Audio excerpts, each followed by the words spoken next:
And we're back. Here I am, Fly Navarro, and today I'm being joined by the man, the myth, the legend, Elite Diesel, John Bowen. But John is also part of the Houston Big Game Club. John, how are you today, sir? Doing great. Yourself? Like I said, I couldn't be any better. A little All right. taller, maybe, but not better. But we had to quickly start recording because John started talking about the big shindig they had on Friday or on Saturday this weekend, and I didn't want to miss any of it. And we'll get back around to what else you do with diesel mechanics because you're listen. I think maybe Henry Ford is only known better than you as far as engines are concerned. So. Uh, let's talk a little bit about what you guys had going on Saturday.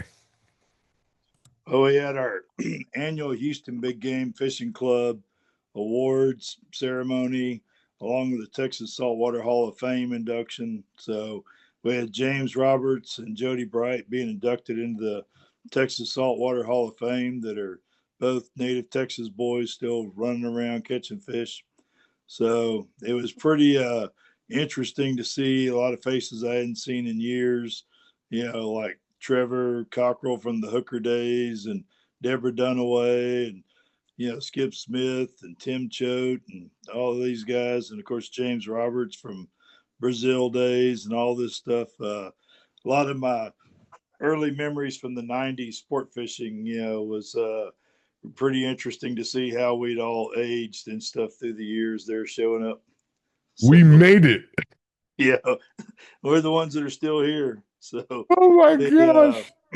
so I was pretty busy being part of the event committee as well, so I didn't get to really sit down and visit like I would have liked to. But it was still really neat to see all these guys turn up for this event that we had, that raises funds for the Big Game Club, and along with passing out awards, for the top boat captains.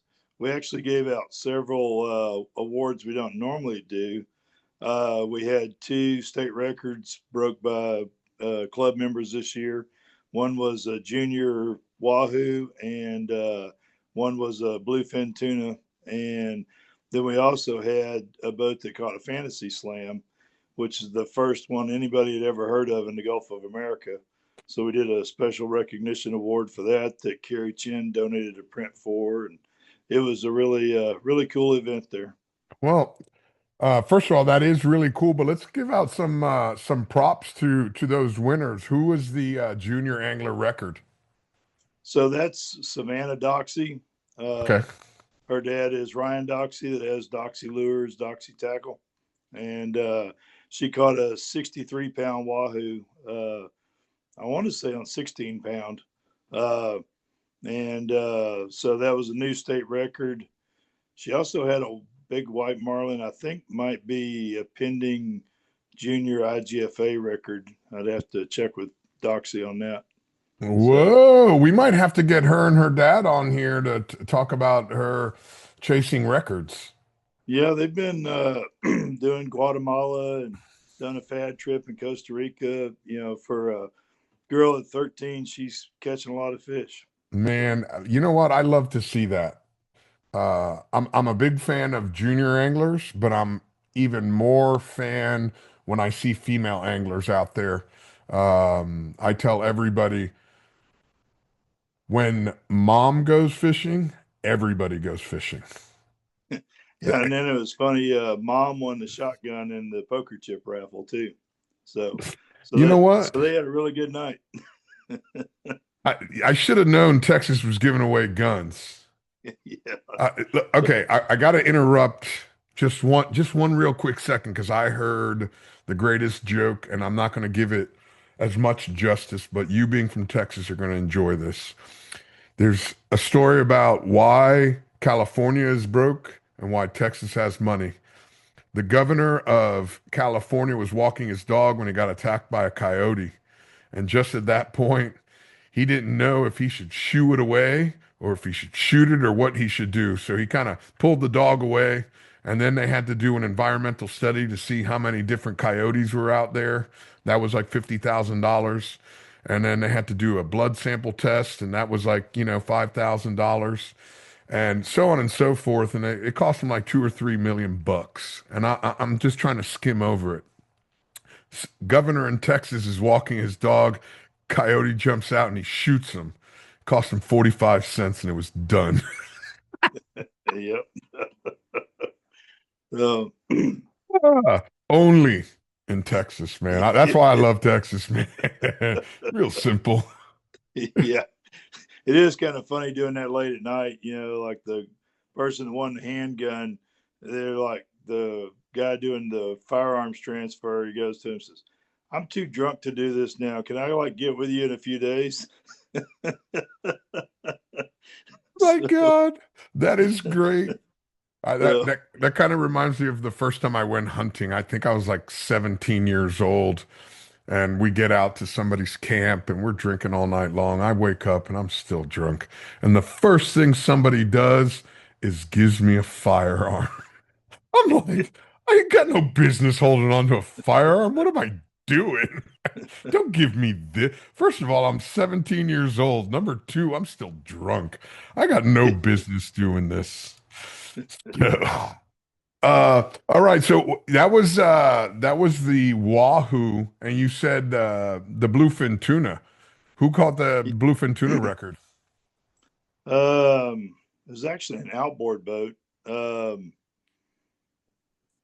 I have to look and see the weight of what it was. It wasn't one of our normal winners. Well, I'm not worried about the weight. I want to give props to the person or the boat that caught it. Yeah, Uh-oh. I can look at it real We're quick. we're phoning a friend, or we asking the audience?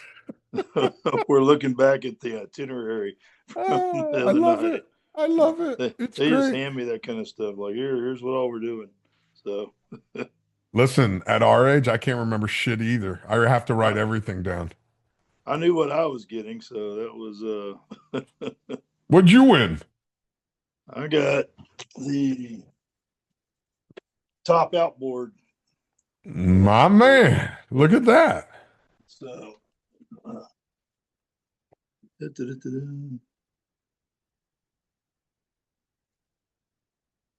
to find it anyway, it was I want to say like a 600 pounder, Okay. 600 or 800 pounder, something like that. So Early season, like in May, right? yeah, we get our bluefin push here in March, April, maybe May, Yeah, you get them and earlier than the Northern Gulf does. yeah, and so they'll come through here. April's really kind of when if you're going to go look for them. And it's kind of hit and miss. They kind of move through, and if you got a weather window and you're out there, you may run across them, and so it's not really something you can target very well. But when they show up, it seems like everybody gets into them for a weekend, and the we'll catch half the Gulf quota before the tournaments ever start over there. So. How many of them fishermen fishing the tournaments call you guys up and bitching and complaining? So, well, the bluefins. I mean, one thing about it, once you hook one, you're going to be doing this for hours. So, Oh, uh, catching them here, they're deep. So, it's not quite like Nova Scotia where they're, headed to Bermuda, but it's only 150 foot deep. It's shit, they're not even going to Bermuda. There's rocks in between, man. There's yeah. nowhere for them to go. This past the season, this past season, I hooked one in 32 foot and we released it in 17. Really wow. Yeah. They yeah, I only fished with the boys further south. Trying to remember the name of the spot. I went bluefin fishing once up there with the guys that Anthony works with. Oh, on the Uh, south side, over at Wedgeport. yes, Wedgeport. Yeah, Yeah. I went with them once 6, 7 years ago, and that was a good trip fishing out of there. So Yeah. They go at night, don't they? yeah, they go a little bit before sunset, and Okay. then fish till midnight or something. So they which it was interesting. The first night was rough as shit, and those big lobster boats move weird. And about 10:30, I'm like, let's go in. They're like, you sure? I'm like, yes, I'm paying for this and it sucks. Yeah. The second night was pretty good. We caught like four. And the third night, after like 9 or 10 fish, the captain said, we're hurting too many big fish. We got to stop. So, and we went the week they moved the Tokyo fish market. So the price was way low and they didn't want to use any quotas. So we released everything we caught. Okay. But it was still pretty cool to be tied into something that strong. You know, the having to do a rodeo maneuver to stay in the chair. So Listen, I've been going up there for 10 years. I absolutely love it. yeah, I they love it. yeah, getting dumped on that 130 with like 60 pounds of drag, and the mate looking at the captain saying, "We got to go. We running out of string." So, Done that before. I'm like, I don't care how you do it, but you better flip us around and chase this thing forward. We ain't yeah, gonna get it going backwards. yeah.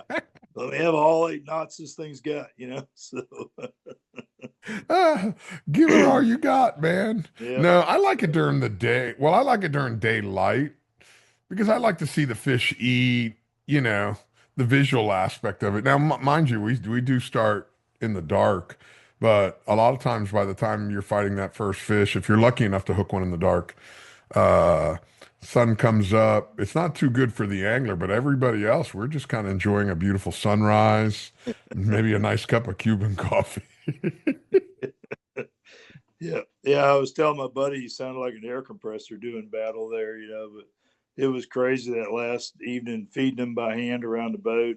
And then we start catching them, and it was tuna on demand after that. Like, you know, you ready? Throw a baited hook in the water, and you were on. It was, you know, nuts. So, It truly is amazing to watch it happen. so They don't realize they're that big. It just looks like a school of bonitas, but bigger. yeah. It really does. So, And then listen, I also like the fact that it's kind of cool. yeah, You know, September and October here in Florida, just like Texas, it's hot. yeah, Everybody else is sweating like a Cuban in the immigration line, and I'm all bundled up, man. yeah. Fat boy friendly. So, Uh, Amen to that, brother. So, and who caught the fantasy slam? Tell me about that. so it's a boat called the SEMA. Uh, it's a Viking 62. Okay. And so it's a kind of a young Captain Cameron Plog. And we had the most epic fishing last summer here. There was boats that were catching 30 billfish a day here in Texas, up and down the fads we'd put out and all that. And so they got their blue and their white and their sail pretty early. And then they caught a spearfish. It was only like 2:30 in the afternoon. They're like, we got to catch a swordfish. So they ran out and did a daytime drop. And about 5:30, they caught the swordfish. So, Wow. you know, which we'll catch a spearfish every now and then here. It's pretty rare though. So it was just you know, I mean, it's rare event to ever happen. And the fishing, particularly farther south in Texas this year, was just off the charts with you know, you sit here and fish in a tournament, you know, and you got to have 4 or 5 blues and a handful of whites and a bunch of sails to win any money. So it L was, Listen, the fishing out of the Gulf has been phenomenal over the last, decade. yeah. So we we put out 14 fads up and down the coast, and in, you know, all basically at around 1,200 to 1,300 feet of water just off the shelf. And 2 or 3 of the tournaments were won based off of fishing around those fads, you know, where they just hung out around one fad that the fish were hanging out on. And, you know, and in another tournament, just some odd little pocket one boat found and caught like 8 blue marlin in one day. It was just, you know, crazy fishing because we're traditionally live bait, bigger fish out of deep water rigs. And then here's the whole dink bait dredge scene just going crazy now. So, It's funny you mention that because it's definitely been, um, the Northern Gulf has been this live bait thing for the last 10, 15 years. And I was talking to somebody the other day about what you guys are doing over there with the dink baits, and it's amazing. Yeah, we've had a couple fishermen, world travelers coming here, and like, I had no idea this fishery was here. To go out there and catch that many fish in a day. So I think it's great. You don't have to leave the country to go catch some cool shit. yeah, I mean, you got a little farther run than you got some other places, but uh, it's really kind of developed more of the fishing down there and the competitive levels, and you're having to look at how you structure the rules in the tournaments to keep everybody interested. You got sonar boats, non-sonar, and yeah, you got guys that want to go chase big giant blue marlin on the deck, dead blue marlin on the deck, and other guys want to rack up numbers. And how you try and keep everybody competitive, there, and you know that sort of thing. It's a kind of a juggle for some of the tournament directors to keep it where also you can still get dad and the boys to come fish instead of it all being 70-foot boats with a 3-man crew, and all the it's interesting to see the way the tournament scene has changed, with some of the changes in technology and fisheries there. It's pretty crazy considering how one little change of just one rule. It doesn't even have to be the full change, just or even a point system. Suddenly you're changing how everybody fishes. People don't realize it. I was talking to somebody recently. They were asking me, "Oh, how do you set up your tournaments and this and that?" I go, "Well, it's all dependent on what the location that I'm at, what they want to achieve. Do they want big money? Do they want uh more family style?" They're like, "How can you control that?" I go, "By the rules, man. Yeah.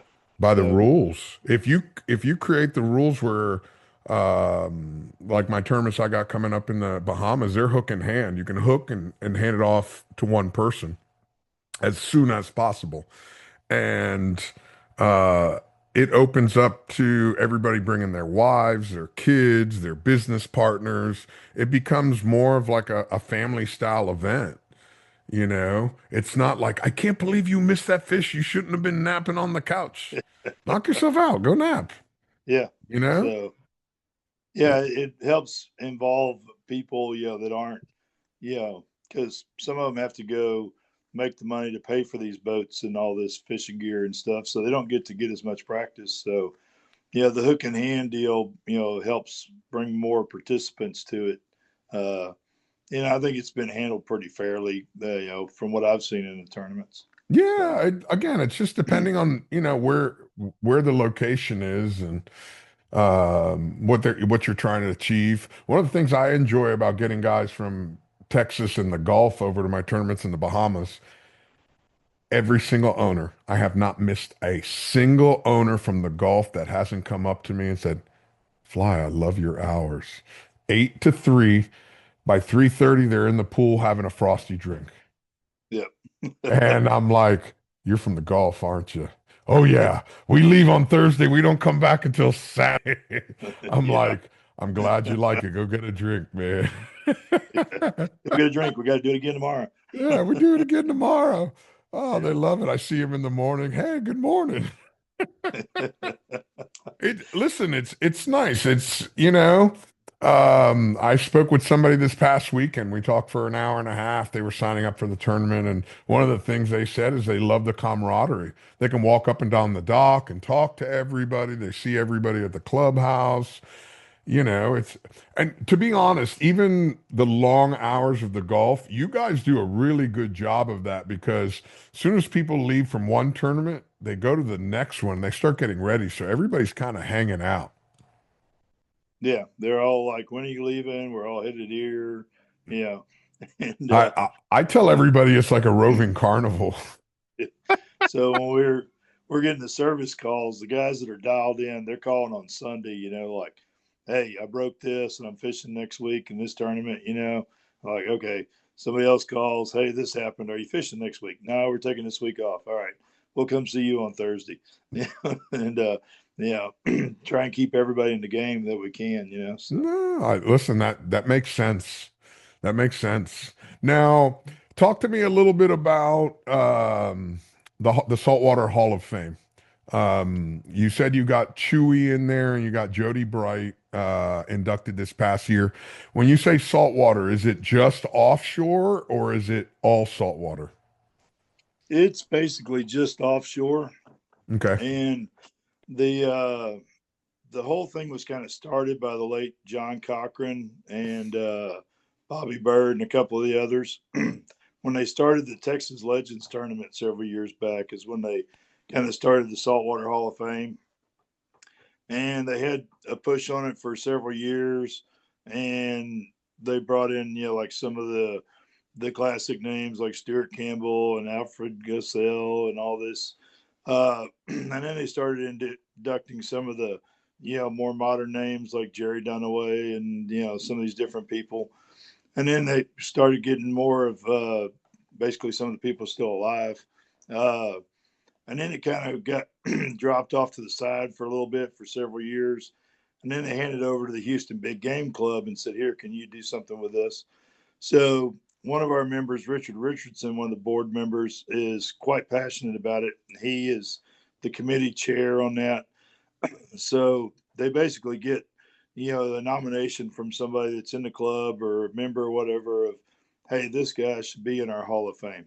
And, here's why. And then they try and put together a little bio on them of what all they've done and what they've accomplished. And then once they get all that kind of together, then they'll put out the nominations to the board to be voted on. And so then they'll vote them in. And it's a pretty big honor for these guys. And we've incorporated into, we used to do it at the tournament is when we would announce that and do all that. That's such a busy environment. It was hard to give it the proper respect for some of that. And so then we started doing it at the banquet, their annual awards banquet. And it's a much better fit because just like Saturday night, you have quite a few attendees that are coming in from out of town. And it's a very comfortable situation with a hotel there and all that. So it works out better for, the presentation, to be able to give a speech and keep everybody's attention because, during a tournament, trying to get everybody's attention on a microphone, It ain't is gonna happen. challenging.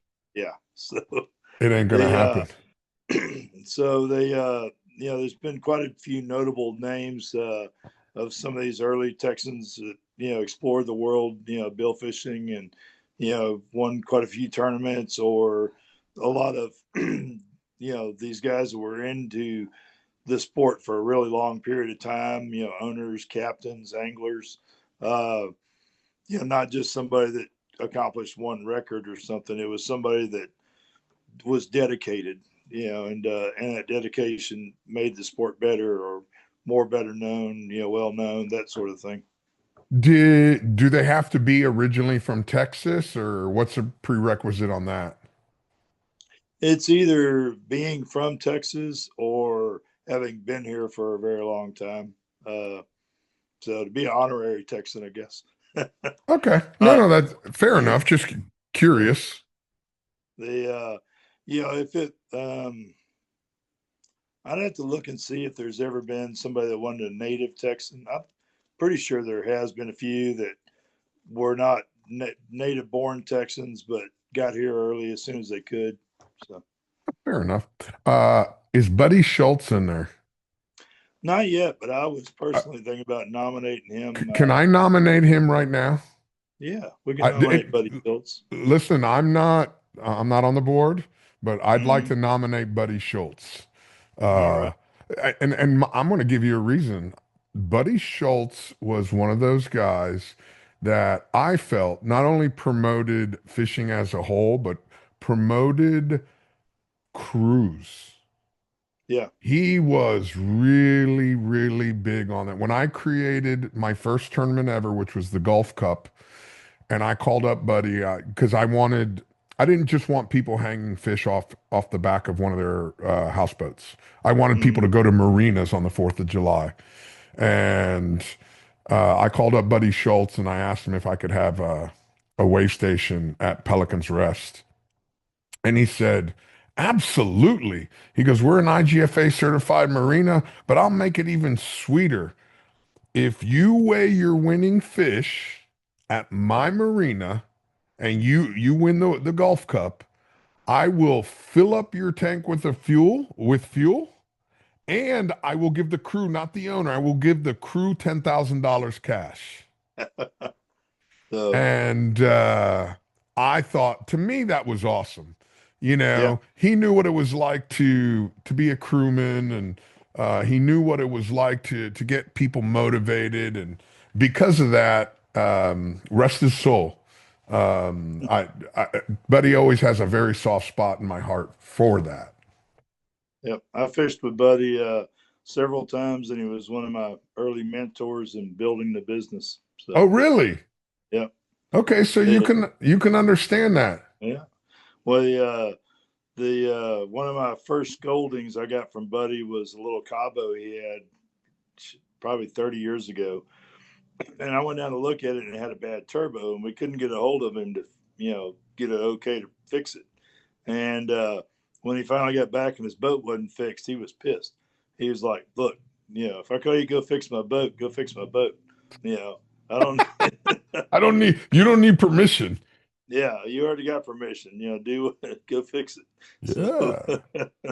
Well, but fishing some of the tournaments with him in Costa Rica on the Gotcha was a lot of fun. I remember when he And was down in Venezuela. Venezuela, yeah, with that little Buddy Davis. Yeah. So his captain, Mike Canino, at one point comes to me in St. Thomas. He says, "Man, I hadn't been able to get a hold of Buddy in 3 weeks." I'm like, "Are you still getting paid?" "Yeah." "Your credit card still work?" "Yeah." So leave him a message. You're going to go home for a couple of weeks. He'll be here in like 2 days. So Oh, that's so funny. But you know what? Listen, I mean, I think that's a good person in our industry. yeah, So if you need somebody to second you, even though I'm not on your board, yeah, uh, I'll I'll come in and I'll fight for him. I don't mind. yep, And I'm annoying as fuck. I'm worse than a pebble in a shoe. I'll just keep pestering somebody until they at least put them up for nomination. yeah. All right, we'll get it done. Yeah, he was a good guy, man. He was a good guy in the industry. I'm glad I got a chance to know him. But going back to like what you said, I've been around long enough. I've known a lot of people. I've known a uh, lot of people along the way, and I'm glad Buddy was one of them. He's definitely one of the good guys. yeah, it was funny fishing the Costa Rica tournaments with him. We'd pre-fished for a week, and then we're doing the tournament. And Dale Wills had flown in, fishing the tournament with us. Uh-huh. And the last morning, we're getting ready to head to the boat, and Buddy's not awake yet, which is unlike Buddy. We're banging on the door, and Buddy's not answering. And me and Dale are looking at each other after about the fourth or fifth time of banging on the door, like looking at the doorknob, like who's going to grab the doorknob and open it up? And then we finally did, and it was locked. And Okay, so good enough. we banged hard enough. He finally got him up or whatever, but we were quite concerned for a little bit there. Like, Man, that's what happened. Listen, I I worked for Jim Lambert for a long time, and he was with us for 8.5 years of my 14 years. But he was also 27 years older than me. So it's mm, one of those things. Anytime you have an owner that's not waking up, uh, you start wondering. yeah, start wondering. You Yes. start wondering who's going to open the door. And I hate to laugh. I hate to Yeah. laugh, but it's definitely it crosses your mind. You bang, you don't hear nothing. You bang a couple times, open up, good morning. I'm here. Okay, that's all I need to hear. We're Yeah. fishing. You let us know. Yeah. If you hear the We're leaving. engines in reverse, you know what's going on. Yeah. You hear the boat stop. As long as I get an answer, that's all I give a shit about. Yeah. Go away. That's fine. Yeah. So, Oh my God. Now, you made it down to St. Thomas one year rebuilding the engines on the Revenge, didn't you? yeah. I thought I Yeah. remembered seeing a couple of your boxes sitting on the dock. Yeah, we did the rebuild and went 3 for 5 on the sea trial. So Shit. yeah, Listen, there's nobody better to do it with than Michael. yeah, yeah. He's It was fishing with him was always fun, and yeah, you'd sit there with Rhino and Dean, and Dean would say, "You see that clear spot there? If he yells left teaser, you put your bait right there, and I'll bring the fish to you." wow. Listen, he Yeah. was really nice. I usually just told people I'm going to put a black spot on your line. You just keep dropping it back until you feel the black spot go through your fingers. Yeah. And they're like, how am I going to feel the black spot? Trust me, you're going to feel it. Yeah. That's one thing I've always considered myself fortunate to get to fish with all those different guys, like Mike on the Revenge and the Helter Skelter and Tyson's Pride, and Hooker and French Look. And, I've got to fish with all these really dialed in people all over the world. And, yeah, so it's pretty neat to learn a little something here, learn a little something there, and, see how, well orchestrated crews, how big of a difference that makes, in a team there. So, It's a huge difference. yeah. It's a huge difference. And listen, if it wasn't for you, they wouldn't be doing what they're doing. Yeah. So Listen, now if you but now you're answering the phone and you're getting the screenshots of the alarm on the screen, in real time and all ah, that. You're FaceTiming somebody through what buttons to push. oh my gosh. It's now, has it gotten to the point yet? And it's, man, I haven't ran a boat since 14. Has it gotten to the point yet where you can hook the Starlink up to the engines and type into it and figure out what's going on? Usually not without a dealer computer on board. Okay. Um, the most of the sport fish yachts are not set up for remote access on the engines. So, Okay. Give it time. yep. Give So, it time, especially now with Starlink. yeah, with Starlink, because on the other side of the business, working on some of these unmanned drones, they're all running Starlink to run everything. And I was like, Oh. this is going to come in pretty handy, when you get one of those where you can rent it out. Like, hey, send me out 10 more cases of beer and, some Raycors, on the drone. So, or how, or when do you start having drone boats with sonar operated by your big boat, to cover I more don't ground? listen, that's probably not far along. I know the military's already looking at drone boats.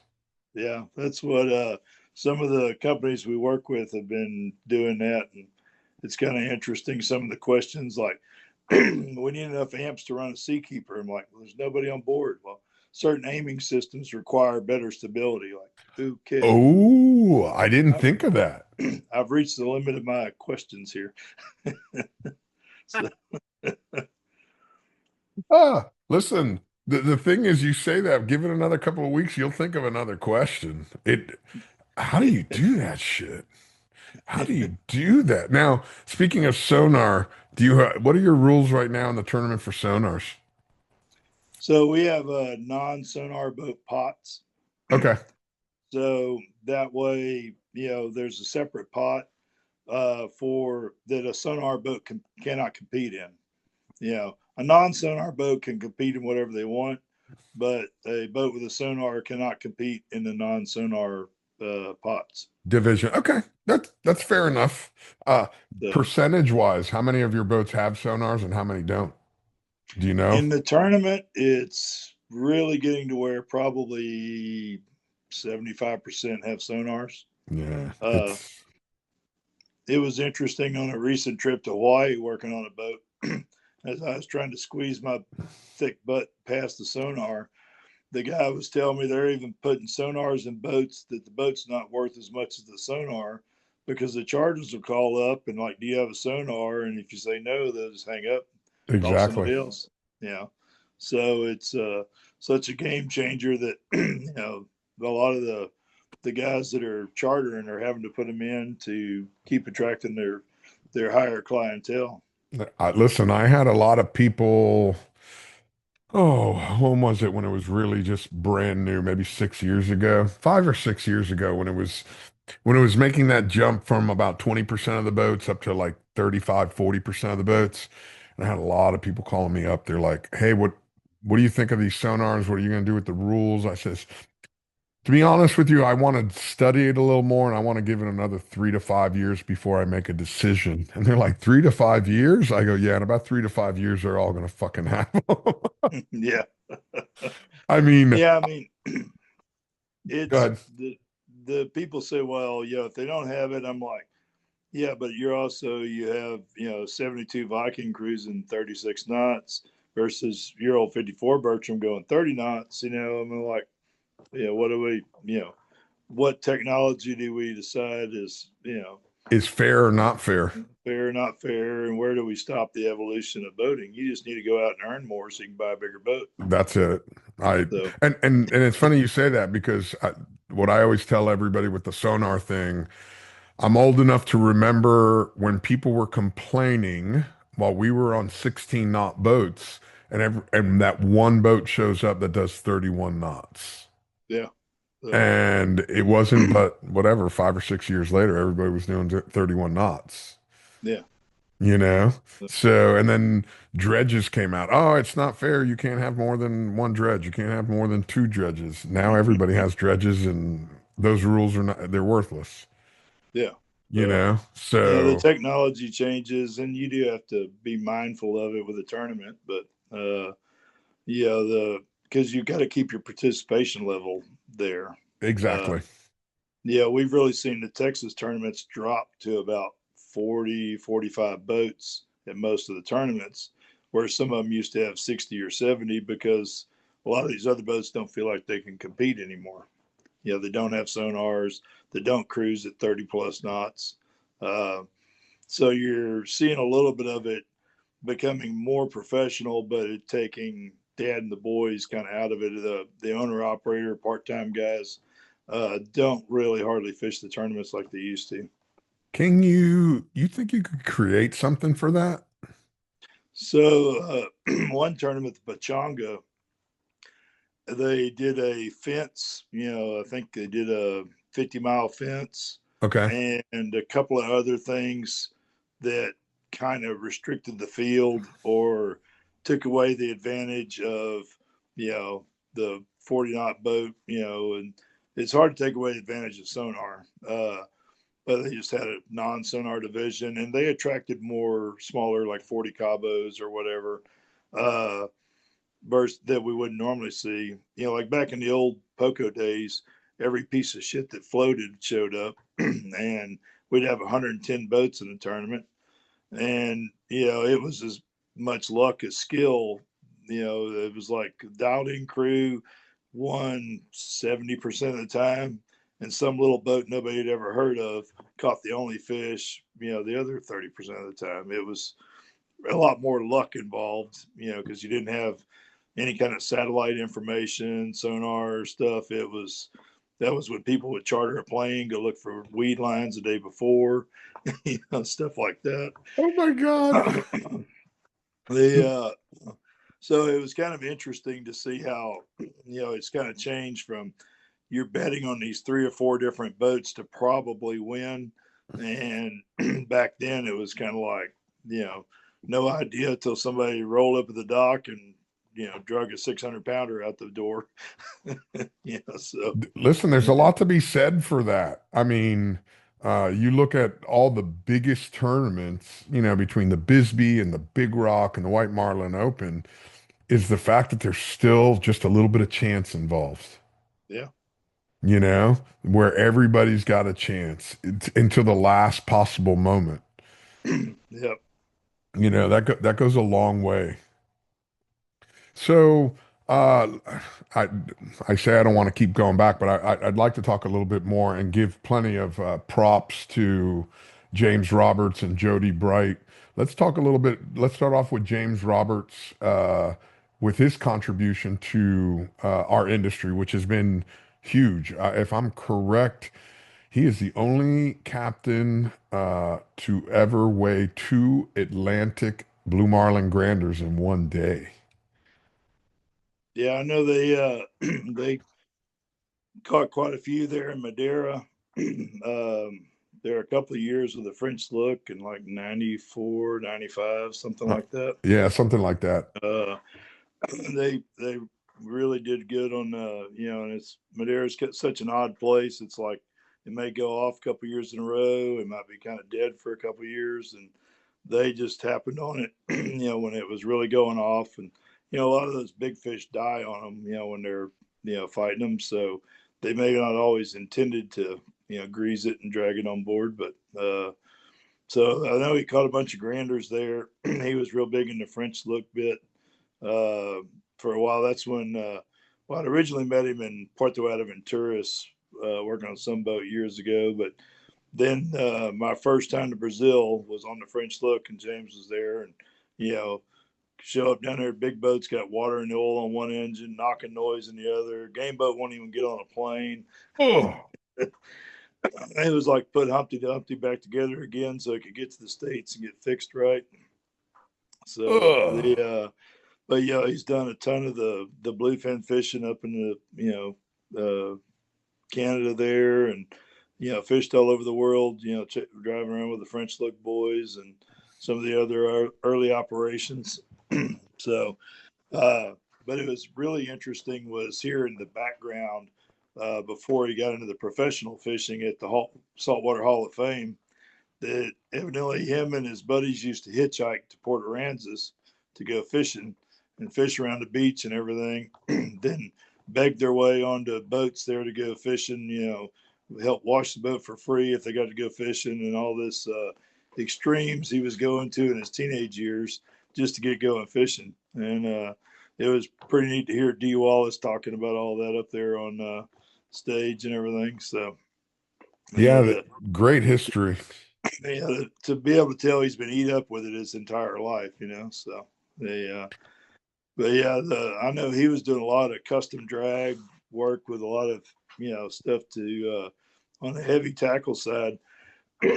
So much has gone to so much of the stuff we're fishing nowadays. Costa Rica and all these places were really light tackle, whereas James is still real dialed in on the 130 heavy tackle. Put everything you can and try and stay in the chair on it. And Try to yeah, stay in the chair. it, I and like it's the just way you put that. Try to stay in the chair. yeah. Nova Scotia is the only place I had to do a rodeo maneuver trying to stay in a chair before. So they, Oof. it's but yeah, it was really neat hearing a couple of people up there on stage talking about some of the before the years, the stuff I didn't know about. As he got it, hearing James talk about how he got into the sport of trying so hard for somebody to give him a job on a boat, and then working in the oil field, driving a boat for a little bit, and finally managing to get a job on a white boat, a fancy white boat with the gold reels, and I like the way you describe that.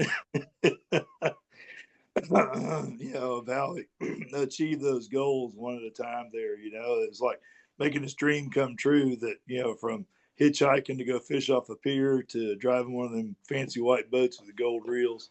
So, yeah. And then the French look stuff for this boat that would haul ass in reverse and all that. And, the run around Brazil and all these different places doing, stuff nobody else had done before in different places. So, No, he's done some amazing things and caught some amazing fish, both heavy tackle and light tackle. yeah. So, Because Jean Paul was very big into that light tackle stuff as well. yep. Who The who were the deckhands when you flew down to Brazil? Was Eric Leach one of them and Jody? Eric and Jody Whitworth. Yeah, So okay. which I saw Eric not long ago in the DR when I was down there, November maybe Okay. December. So, uh, it's funny running across some of these guys you don't see very often, in these different spots, and I don't get to go near like I used to, but every now and then show up and see some of the old hands here and there. Did when you met him down in Brazil, did he have that long hair looking like Fabio? Oh yeah, running Oh my around with his God. straw hat and all that good stuff. So Oh, I remember when Eric came to work with us on the Real Tide, he had that long hair. I'm like, hey man, I still drink. I can't come into that room, look at somebody with long blonde hair like that. You better sleep on your back, you know?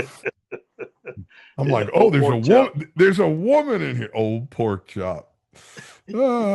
It's so funny because his mom, she was like the team mom. Whenever we Yeah. would come into town, she'd have us over, bake us cookies, the whole 9 yards, man. Yeah, it was funny flying to that boat in different places, because that's before we had internet and all that. So I'd get a handful of different magazines at the airport and newspaper and come in. I'd walk in the boat, just dump the backpack on the table, and they're all scrambling for the latest news and Anything. VHS tapes of whatever the current movies were.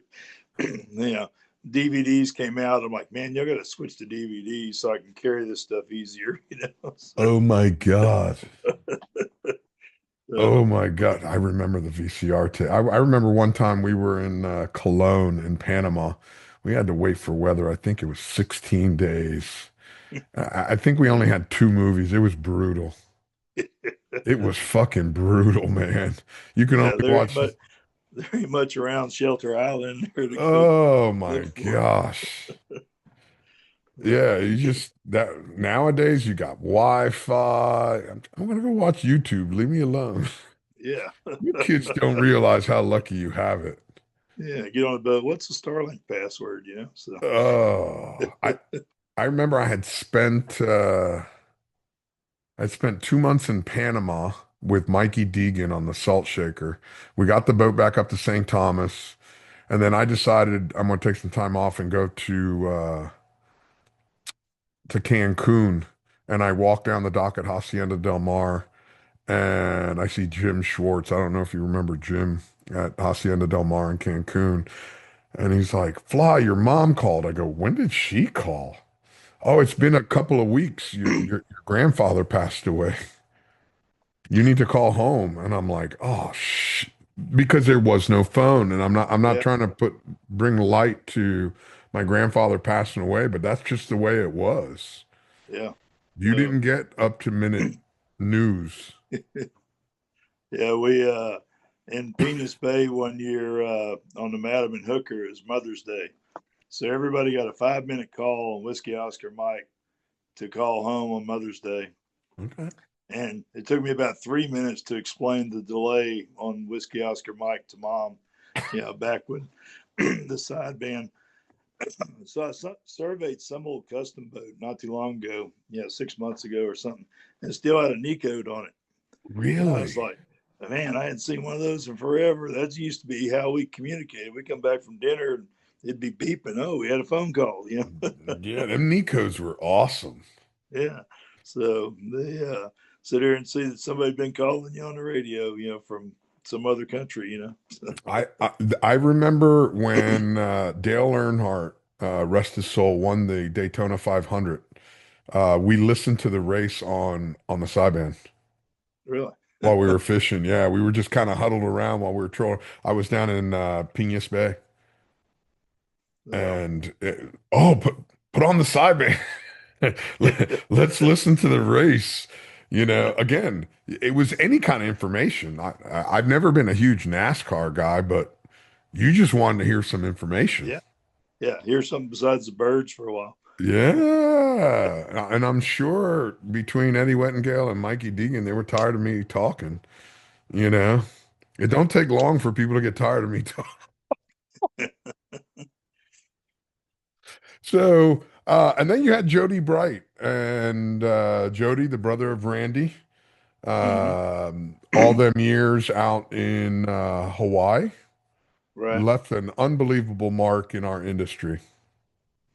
Yeah. So it was neat. We had a lot of interaction with Jody after the Maui fires, but also helping the Hawaii Big Game Club restructure several years ago. They kind of looked at what we'd been doing a lot, and his brother Randy was one of the founding members of the Houston Big Game Fishing Club and a big driving force behind it for years.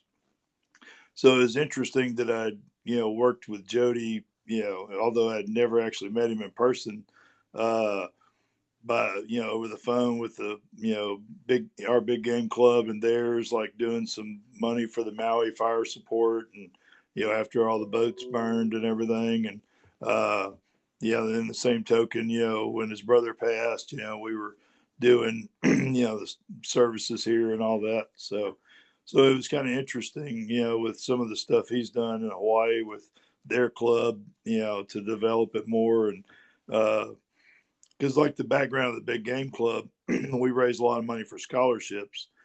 So that's our main driving deal: scholarships for kids that are going in a marine biology field, or that's kind of gives them extra points, I guess. It's not exclusive to that, but things that go along with what we believe in.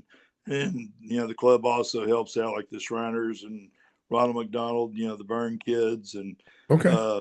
several other charities that we help out with either funding or the one of the events we do in the fall is the Fun Fishing Day, and it's actually at Buddy Schultz's Marina there, Pelican Rest. So we bring the kids from the Shriners Burn Hospital out there, and we'll put some chum bags out a couple days ahead of time. We get them all up, the little Zebcos and cane poles, and these kids come in there, and they're all recovering from burns, and some of them are pretty terrible, missing limbs and faces covered, and they're from all over the world. So a lot of them, English isn't their language, and you can have all kinds of shit going on in your life, and you see all that, and it's like, my troubles are not that big a deal, and you get out there, and most of those kids never caught a piggy perch in their life, and they have the time of their life for a couple hours on the dock catching fish.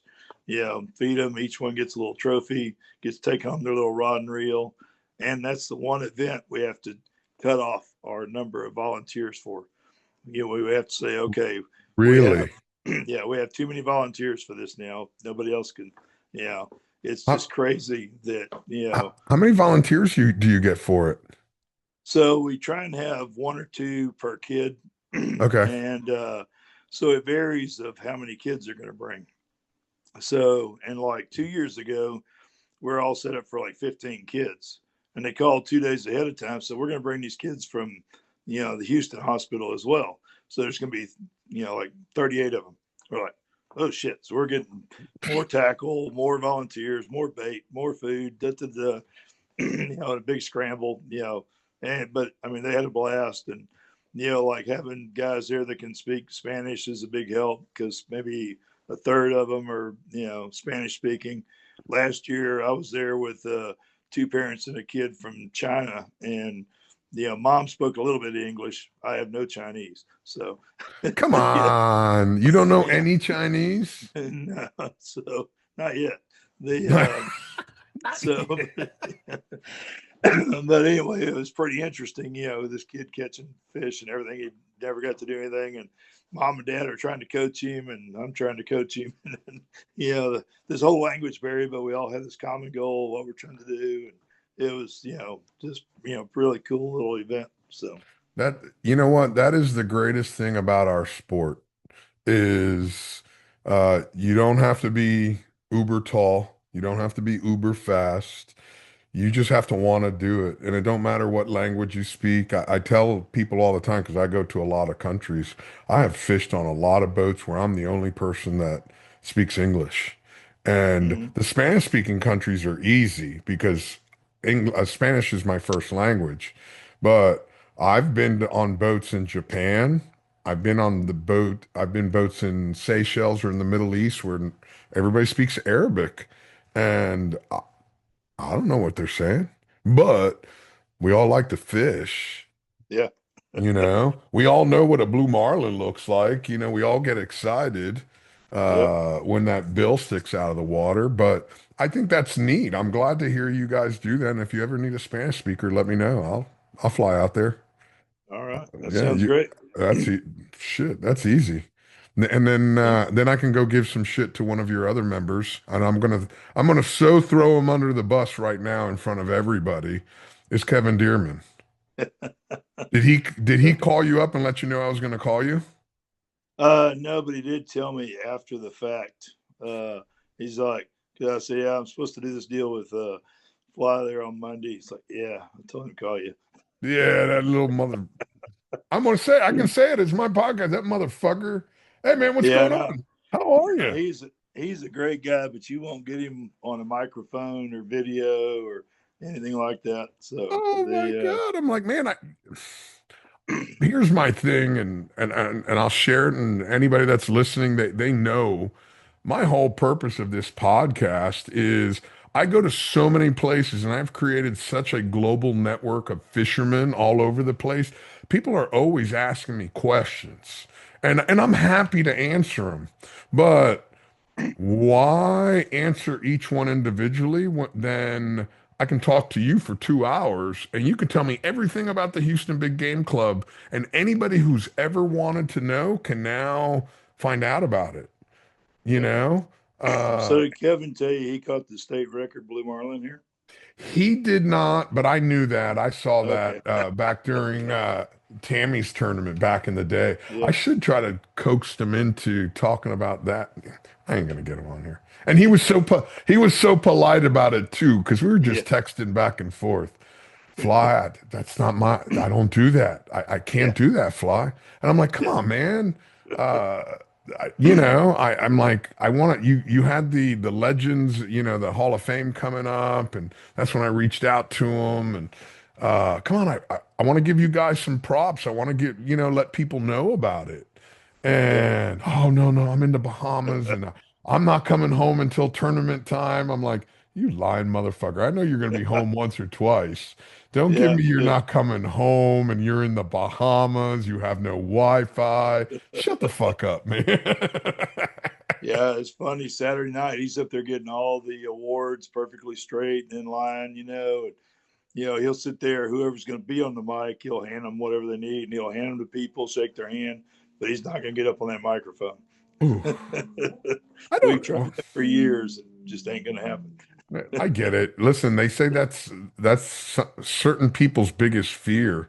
The one thing about this is it's really just you and I talking. There's just a lot of people listening.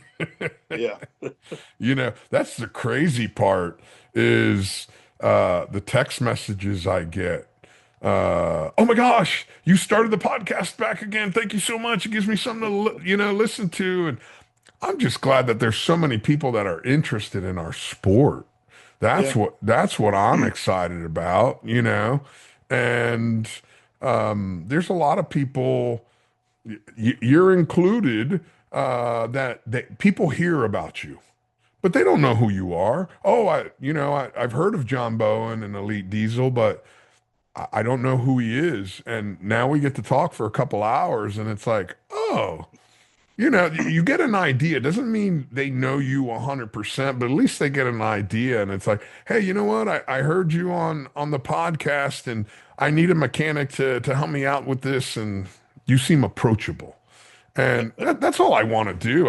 And we all have some kind of crazy ass fucked up story, you It know? is funny when you get a call from somebody on like a Saturday night and they're like, yeah, I'm so and such boat. This guy said to call you. I'm bobbing around out here in the middle of the ocean right now. Could really use some help. And I'm like, all right, what do you got? Oh my God. It's like, okay, you've never been on that boat, da da da da. But it's kind of like, all right, do this, do that. Okay, So, but you get a lot of those calls, that are somebody where so and so said to call you, when they're in trouble, and this one guy, like, I walked it through some stuff and I've got it, sorted out, and like a week later, a box shows up with a bottle of wine, a boat shirt, some stickers, and all this. Like, this is cool. Or another time, somebody sends lunch to the office. It's like, they were in, Cabo or something, and it was something pretty easy or whatever. But the guy wanted to, I was like, hey, send me a bill. Don't worry about that shit. Just go catch a fish. Send me a picture of a fish. That's what I Yeah. tell everybody. So yeah. I tell everybody, send me a picture of a fish or return the favor to somebody else. Yeah. You know, So I've been out there used bobbing around. used to laugh fishing with Dave in Venezuela a lot, and like rebuilt the motors and all that in the boat. And one guy thought we were too expensive down the dock, and his rebuild took like 4 months, and he kept having trouble, and he missed a ton of trips. And Dave would be like, "How much money you saved there?" But it was great. Like, I'd be on the dock in the morning, and he's like, "What are you doing?" I said, "I'm waiting on parts. I ain't got shit to do." "Come on, I only got 2 guys on this charter. I'll have them wore out by lunchtime, And sure enough, about 12:30, they're like, "Let the mechanic catch some fish. We're tired. We want to drink some beer." So I mentioned yeah, Dave the other day on the podcast because the first time I fished with Dave, I was just a kid. I was like 22 or 23. I filled in for one of his deckhands. And the best part was I got introduced to an LCO, a lucky cold one. It yeah. was It was funny. Like probably the best day of marlin fishing I ever had. I was going to go home, and he's like, "Man, you got to stick around. Scott Murray wants to fish tomorrow, and it's just him and the mate." I was like, "All right, I'll stay here another day." And we went 8 for 21 blue marlin bites that day. Like damn. 7 for 7 at noon, and then we screwed off the next batch of them. But we were so blowed up, with just 3 of us on the boat. I think the Helter Skelter caught 15 that day, and Dave caught like 12 or something. It was just insane marlin fishing. And another trip, I'm fishing on the PJ, and Dave has an engine quit with a charter on out there. And it was the day when we had an eclipse, and he's having trouble. We had Dale on the boat and all this. We're getting over there and talking on the radio. So I'm going to go over this boat, In typical Venezuela, it's rough. So Froz pulls up C, and I jump off with my sunglasses in my teeth and swim over to the boat, and broke my sunglasses in the dive or whatever. Get in there, and I'm working on it, and it was a fuel problem, and I'm having to like bypass the generator to use it for the engine to run. And I hear the one engine slow down, go to neutral, and I say, "Oh shit!" Stick my head out, and the mate's like, "Big tuna, you got lots of time." So I'm down there trying to get this one engine running while they're catching a fish and all that, and get them both online, no air conditioning, And Dave has the boys give me a shirt, some throwdown glasses, some smokes, a lucky cold beer. So fish the rest of the afternoon with this charter with no air conditioning. So Whoa. it was pretty funny, but yeah. Listen, to this day, I have never seen fishing the way I saw in Venezuela. That's the greatest fishing hole in my life. Yep. So yeah, Hands it'll down. be neat if we get to go back there at some point. So yeah. If you would have asked me this before the new year, I'd say, man, I don't know if we'd ever do it. But now we might have that chance again. Yep. So We might have that chance again. yeah, there was so many cool people, and you didn't have to go that far, and fuel was cheap, and it was just a great time, to be out there fishing. Oh my God, fuel was cheap, beer was cheap. It was cheaper to drink beer than drink water. Yeah. It, and I drank back then, so it was cheaper for me to buy a case of beer was like $8, and there was 36 in a case. Yeah. And a So, case of water was like $14. And fuel so was only like 19 to 23 cents a gallon. yeah. One of them few places you go with your car, you go up and you fill up the car and you buy a 6 pack and it's like $2. Yeah. So It was, oh my God, it was beautiful. And the blue marlin were snapping and everything was snapping. It was great. It was such a heartbreak when it went away. yeah. So I could have yeah. definitely moved down there. Um, so now that we've talked a little bit about the Big Game Club, let's talk a little bit about you and your history. What made you start into being a mechanic? Have you been a mechanic? Have you been a wrench head since you were just like 7 years old? A little bit. Basically, I got into it. I was 18, starting to go to college, and that was in the mid 80s in Texas, which was during the oil field bust. So jobs were hard to come by. So I was running around with this one friend of mine, and I don't think his mom cared for it much. So she got me a job pushing a broom in a diesel shop at night. So I worked 10 o'clock at night to 6 in the morning, and mostly with this old man named Mr. John that had been shot up in World War II and shot up in Korea. And he was kind of the brains, and I was the hands. So I was working on trucks and heavy equipment. So I bounced around 3 or 4 different jobs doing that for 5 or 6 years. I saw an ad in the paper one day about working on marine diesels, in boats. And I was like, well, I'm a real good mechanic. Love to fish. Let me check this out. So then I worked for Performance Diesel for 15 years. And then 18 years ago, I left and started Elite Diesel Service. So so pretty much been traveling around the globe for a little over 30 years, chasing boats and fixing them. So, Whoa. I didn't yeah. realize it was, well, no, I kind of assumed, but I didn't hear the whole story.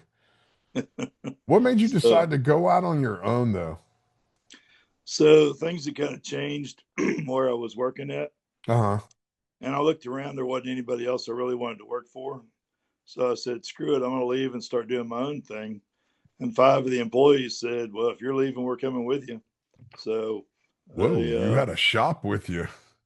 right. So, and so we opened a company in January 1st, 2nd of 2008. And shortly thereafter, the economy fell off the cliff. So there was definitely some late days of putting my head on the desk, like, what can I sell so I can pay these people next week? Or sending one of the guys to go work on a sailboat. And he's like, it's that slow, huh? It's like, yeah. Yeah. Like, well, working on sailboats better than not working at all. So, Amen. but I think it was a great way to start, because if you just started when everything was booming, you might have built yourself way too fast. When you had to really like claw and think about where every dollar got spent, it built a really solid foundation, to go forward from there. So it's kind of like fishing. Success isn't guaranteed. You got to get out there and work for it, and there's still a little bit of chance to it. I mean, COVID shut us down for a little while because nobody could go anywhere, and it's like, I never thought, I knew the price of fuel was a threat to my business, but I never thought some virus was a threat to my business. So, or how the government's reacted to it. So, so it's interesting, some of the things that we don't have any control over that affect, our business and our customers. When the economy's roaring, you've got all kinds of people coming into this that might stick around for a couple of years. And then you got, a good core group that have been doing this forever, and the highs and the lows. And, and you see some of them that have adjustments to their program with different stuff going on in their lives. But really, those groups that have been doing this for a long time and will continue to do it, that's, who you really try and take care of, because, they're in this long term. You see all the time, all over the place, somebody comes in, buys their first big boat and hires a big crew, and they're flying helicopters, they're doing all this, and 2 years later they're gone. It's like We've all seen that. right. They're running around with a money gun with extra magazines, but yeah. So It's crazy because, there's always that one or two people that come in and, like you said, guns ablazing, helicopters. Then there's that one guy or girl. They had like a 28 Grady White, and they upgraded to like a 38 Lures, and then they upgraded to like a 45 Viking, and little by little, and you've known them for like 20 years. yeah, And they've always been there, day in, day out. Maybe during those lean years, those yeah, 08s, maybe they're only fishing 50 days instead of 100 days, but they're still there, and they keep yep, going, and they love it. And next thing you know, they've got an 80-foot Viking, and now they have the crew, and it's like, no, that they're going to be around for a while. yep. Yeah, we've got quite a few customers that, the first boat we worked on them for them was their old 46 Bertram, and now they have the 82 Viking. And one guy, he had us completely redo this 37 game fish, and I had to be real careful not to say on these little boats because that was the guy's dream. Was this game fisherman that he got. And to me, it's little boat. Normally, I try not to work on anything with a 3 in front of it. And so but Unless there's two numbers behind it. yeah. So the but anyway, it was a really cool little boat. And that was. But I tried not to say little boat, because Yeah. Nowadays my comfort level is something I can stand up in the engine room and, not cry. Yeah.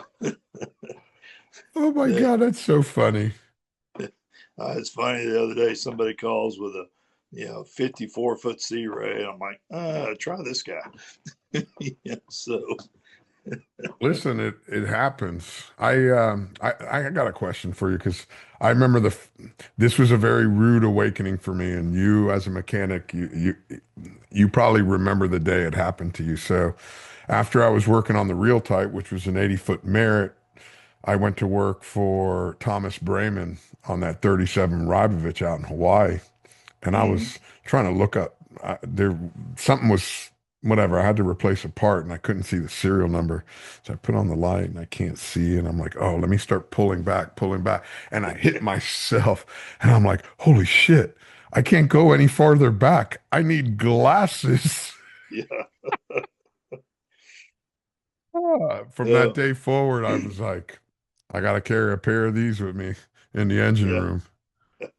So I tried contacts once, and it was funny. It was right when COVID was happening, and Uh-huh. I couldn't. I had trouble getting them in and out, and so that first morning I'm going to do it by myself. Lose one, I get the other one stuck around my eye like this. And I go to the place and they help me dig it out and all this, and they're like, "Your eye's all red. Come back tomorrow. And we'll show you how to do this." And come back, and that's when everybody there on the phone about they're going to be shut down with COVID, blah blah blah. And they're teaching me. I'm like, look, I'm a mechanic. I need a tool. So they give me this little suction cup tool to put them in with, and it kind of works. And this other one to take them out with. So after about 10 minutes of training, I'm over there. Doo, doo, doo. So the next day, I put them in at 5:30 in the morning, and I wear them till 10 o'clock at night. And I go to get them out, and stuck to my eyeball. Oh, I get the first one out, and then I'm doing the second one, and it doesn't want to come loose, and the tool sticks to the contact. And I let go of it, and I move it around like the Pirates in the Caribbean deal. And I'm like, I can't let this go to waste. So I go in there, my wife's sitting on the couch, and I lean in there pretty close to her, like roll her around, like, hey, I might need some help with this. And she yeah. couldn't back up far enough. And I said, all right, look, I'm stuck with glasses. So, Oh. That is classic. And I can see the guy on the Pirates of the Caribbean too with the little fucking eyeball going. That's hilarious. Oh, so listen, it's part of but getting yeah, older. yeah, that's what like a good friend of mine owns a 52 Viking. And I'll be down there trying to help him some, and I'll be in the back, and something will be stabbing in the ribs. I'll be like, I'm getting too old for this shit. Where's that 70 I need to be in? Y'all need Oh, to get a bigger boat. So, listen, there's certain little things, creature comforts. I've still slept on plenty of airport floors, and I'm sure there's going to be more in my future. But if I got a choice, yeah, I want a hot shower and yeah, at least I want a door that I can lock so I can sleep with close both eyes. There's yeah. nothing worse than when you tie everything to your legs and arms so nobody robs you at an That's what airport. I'm supposed to go back to Mexico later this week, and wife's freaking out. The boat's in Ensenada, and so the owner, it's a big Westport, and he's got a like 37-foot Grady White there, and he's like, "All right, I think the best way to do this is for me to just drive the Grady White up there and pick you up in San Diego and drive you back." Like, yep, Bingo. we're not going through Tijuana right now.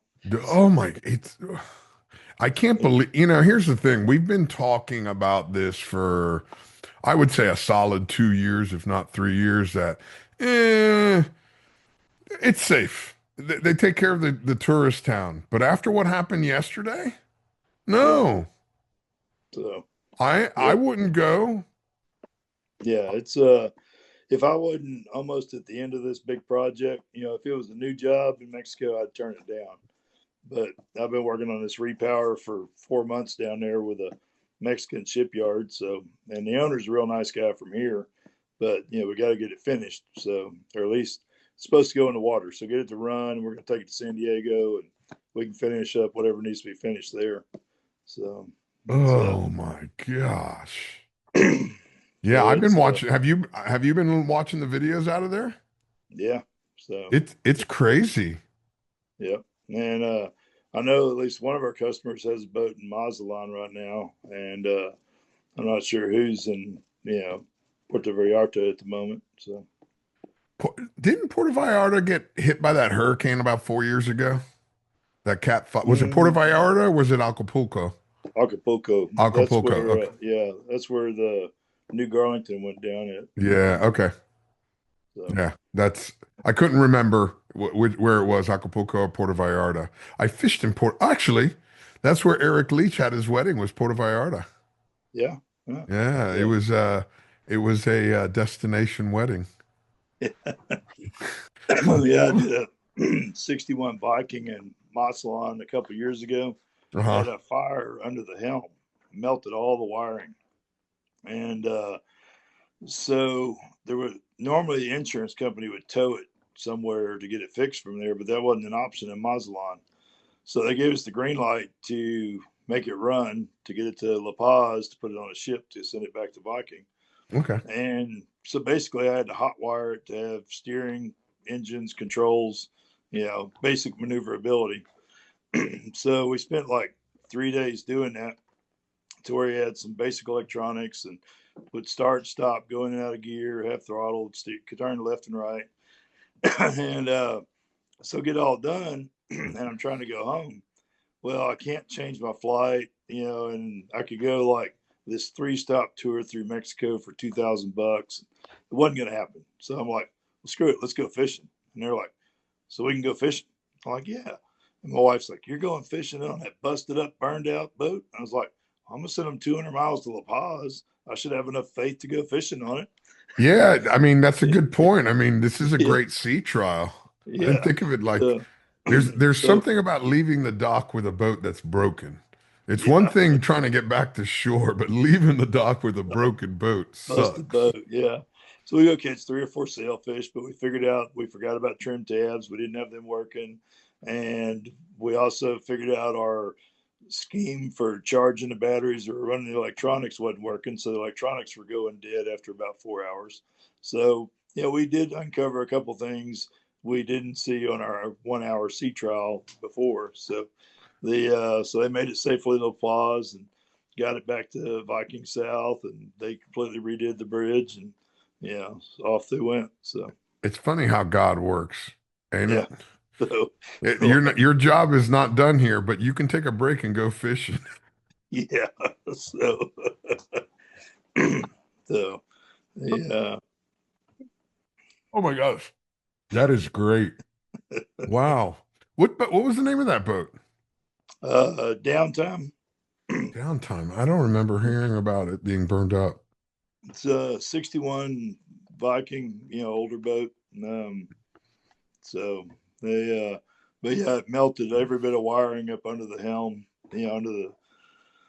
So it was, they basically had to, you know, just drip everything down to the fiberglass and grind it and paint and, build a whole new wiring harness and all that.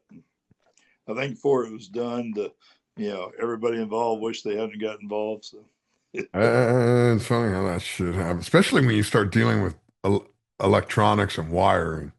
yeah. There's So, more gremlins than that shit. It's not like a regular old block cylinders and yeah. injectors.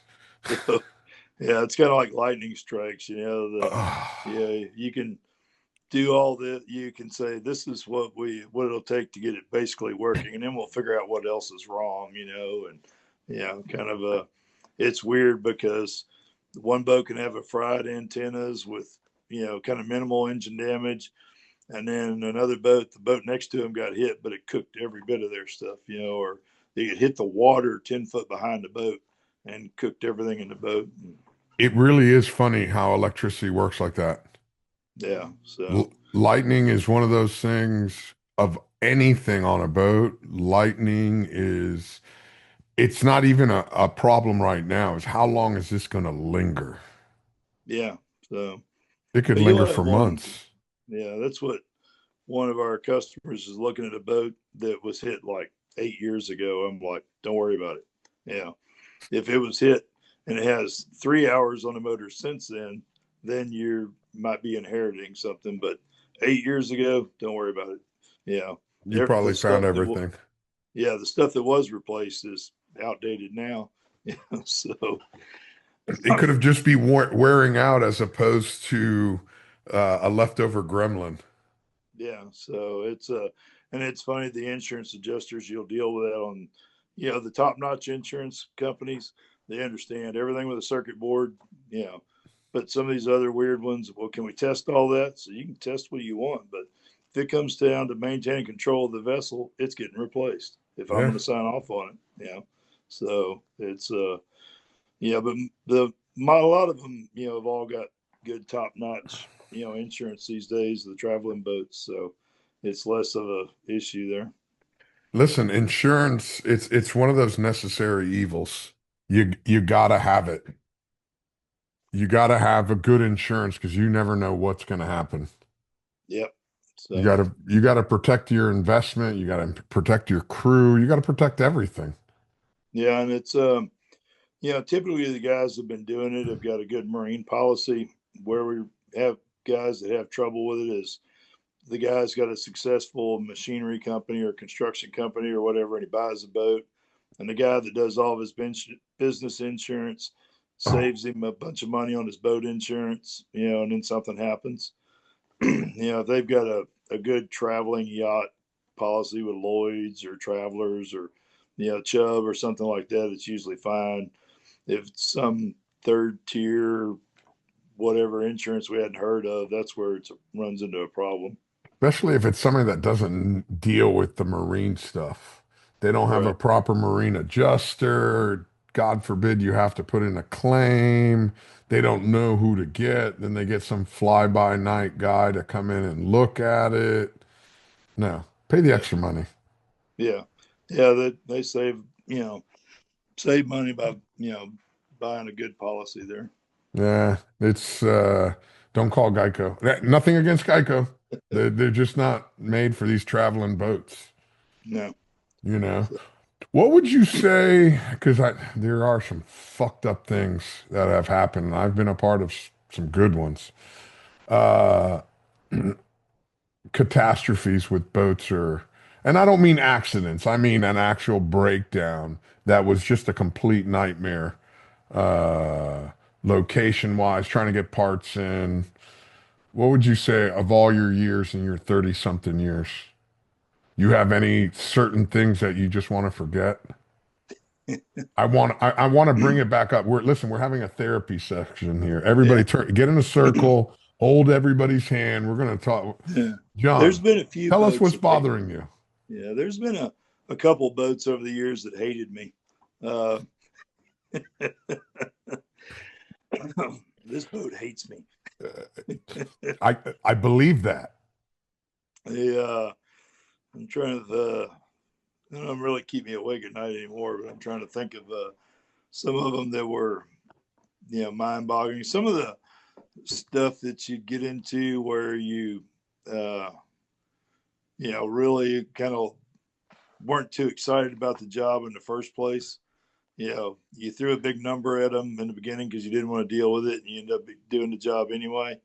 And then you exceed the big number, and it's still not done. Ugh. And so I'm a little more picky about some of those stuff launching into it these days. You spot the red flags easier, I guess. So, um, but yeah, some of the stuff like in Mexico, trying to get parts in, can drive you nuts. It was interesting in the early years doing stuff like in Brazil and Panama, and there was nobody to call. You couldn't Google it. You just had to do something to fix it. In Brazil, we went and had Detroit parts made at the local machine shop. Did you really? So one of the funny stories with James is we're in Brazil, in Salvador, Brazil, and we need some pieces for the big boat engine, some valve gear. So somebody tells us this guy, has this old blowed up Detroit in his backyard. We could probably buy the whole thing or parts or pieces or whatever. So we go there on a Wednesday and the guy's not there. He's some kind of different religion. So we go to a little bar next door and the whole floor is made of bottle caps. And there's these kids like couple like 10-year-old boys hand crushing sugar cane, and a little like 5-year-old girl holding the coffee can, catching the squeezings coming out of it and stuff. Oh my God. So we go over there, and sure enough, this guy's got this old Detroit. I robbed some of the parts out of it and stuff. We go back, fix the big boat, and then James and them take him some Dorado over there to because he wouldn't take any money, so they took him some Dorado over there. Like here's some fish, for giving us these engine parts. But some other pieces we couldn't find, so we got a local machine shop to make it, and you couldn't tell the difference. Same thing in Venezuela. Some of the stuff we'd go around trying to find parts or make a part, and it was, it would eat up a lot of time trying to do this. You're going all these spots trying to do that, but you'd get it done because you didn't have a choice. Yeah. So that's just, you went there and you fixed it. So so that was some of the more interesting stuff that would drive me nuts nowadays, administering some of my mechanics out there, like, okay, let me get this. I'll just get on a plane and bring it to you. So it's funny because my wife's got to play mule a few times, bringing parts to different places. And she was flying into West End one time, bringing us stuff. And Kurt Sloter and I go to the airport to meet her. And the plane comes. She didn't get off the plane. It's only like 20 people on the plane. I guess she didn't make her flight in Puerto Rico. My phone didn't work in West End, the airport there in Tortola, but all the way on the West End it would work. So we drive back to West End, and I finally get a hold of, like call home or something. And, then, or I think I called her mother, and she said that she was, in Puerto Rico, that they didn't make the connection, so they put him in a hotel, and she'd be on the first flight tomorrow. Oh my God. Well, like another time, she's, I call her up like 10 o'clock in the morning. It's like, hey, you want to come to Cancun? It's like, when? Well, there's a flight at 1. There's a flight at 4. She's like, what do I got to bring? Yeah, she knew. Yeah, because we sent her one time with a bag packed at 90 pounds. Like it was like they pack her up a suitcase weighs 90 pounds and put her on a plane with it. Like, Listen, I've traveled through an airport with a turbo snail. Yeah, more than once. Yeah. So but yeah, it's not very many of the sport fish boats that most of the time when you've run into issues, you were kind of set up for issues going into it between the boat, the owner, the situation. Some of them, it's going to be a shit show from the get go. So and like I said, you're a lot easier to spot that kind of stuff these days. All right, nobody in South Florida will work on your boat. Why are you calling me? Yeah. And a lot of us in this business will call around. What about this guy? Oh, he pays his bills good. He's good to work for. Or, what about the guy? Watch out for that dude, man. Yeah, you don't want to deal with that guy. He's a pain in the ass. He's a shit show. So no, that makes sense.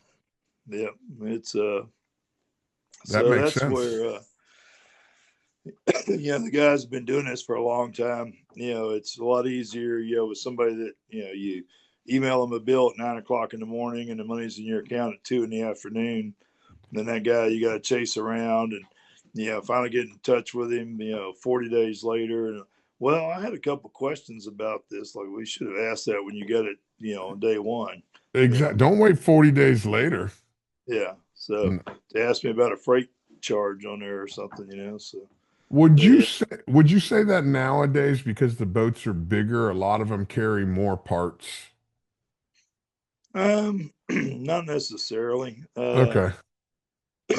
Actually, they probably carry less, because Really? you can over stuff, Okay. so much quicker.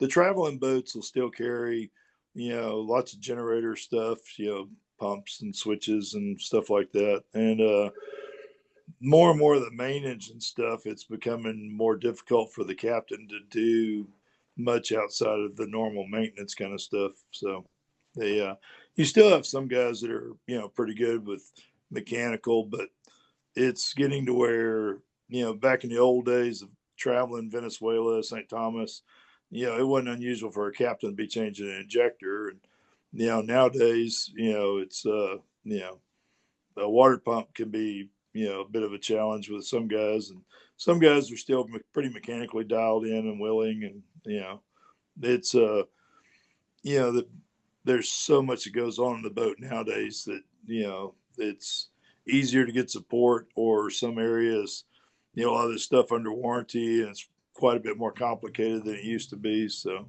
the old mechanical engines, it was pretty easy, to bang on something with a screwdriver and make it start working. So, yeah, nowadays, half the time is, all right, turn all the batteries off, turn everything off, wait 30 seconds, turn it all back on. Like, did you unplug it and plug it back in? So, Oh my God, there's such a computer. one guy, I'm sitting there telling him to do this, like, go outboard, right there on your side thruster box, there's a little computer box. Unplug the power, wait, plug it back in. And he says, unplug it, plug it back in. That fixes everything on this damn boat. So, But it's so true. Listen, I do it all the time. yeah, Unplug it, plug it back in. Okay, it's yeah, working. yeah, it starts working. So, Shut it off, turn it back on. I don't know. I'll yeah, tell you. One time I was doing a podcast on here, and something was wrong. I did not know, but I was trying to check something with my mouse, and I couldn't figure out. I'm like, oh shit, is my computer freezing up? I've been talking for an hour and 45 minutes. Is it going to mess up the entire recording? I'm freaking the fuck out. I'm completely freaking out. I'm like, oh, nothing I could do with this mouse. I couldn't get it to shut anything down. I thought my computer was frozen. It was the fucking mouse. I just had to shut it off and turn it back on. yeah. But So, when all else fails, Control Alt Delete, man. yeah, modern boat mechanics. Unplug it, plug it back in. Oh my God, I wish it was all that easy. Fuck, man. You're talking about changing injectors. We used to change injectors. Talk about even Venezuela. We had a transmission cooler leak while we were sword fishing, and you could see a steady stream of an oil sheen coming out, and we're trying to figure out where it was coming from, and it was a transmission cooler leak. Yeah, So, and me being the guy that speaks Spanish, I'm driving all over the place, and you say you waste time, and you're right. It's not wasting time. It's not like picking up Google and saying, okay, who should I go see? Finally right. found an old-fashioned radiator guy, and he pressure tested it, and we found the one that was leaking, and he just soldered it shut and bypassed the Yep, whole thing. yep. Bypass that too. Send you on. We Yeah, were golden, but fuck it. It probably took me 6 hours driving around town. Somebody yep, that can figure that out, yep.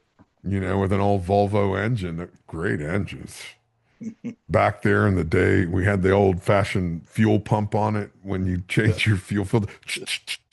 What was that with Billy? Yeah, that was with Yeah, Billy. I remember him dragging me in that engine room like 5:30 in the morning one time in St. Thomas because there was something going on in the tournament, or I forget what it was, but it's like, I don't know shit about Volvos. You're a mechanic. Come on. Yeah, come on. Especially Billy, too. Yeah, I'm not taking no for an answer. yeah, Listen, God rest his soul. That man, I give him a lot of credit because when I first was interviewing for the job, being young and stupid and arrogant, there was a lot of I wanted to learn a lot. I didn't want to just take a job for a paycheck. I wanted to learn. Listen, I want some wheel time. I'll do the work. I don't mind, but and he did. He gave me whatever I wanted. Billy, can I paint the engine room? Knock yourself the fuck out. Paint the engine room. You know. Hey, I want to fly home. Can I change the oil for you? Okay. Change the oil. Change the fuel filters. And we had those old dolls. What a pain in the ass those things were. But that I learned so much. Same thing. Billy would, hey, we blow a turbo or something, and you got to come in with one engine. You want to learn how to dock a boat with one engine? Yeah, yeah, yeah. Come on, come on. Blowing 30 knots. Here, you try. yeah. You try. But listen, it's like the whole mama bird in a nest. You got to kick them out Yep. so they learn. Yep. Yeah, yeah, we did have those old Volvos. That's funny. You remember it was Billy. Yeah.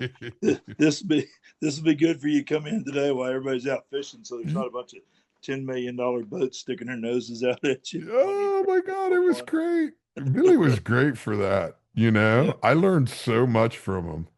I learned so much from Billy, and what a great fisherman he was too.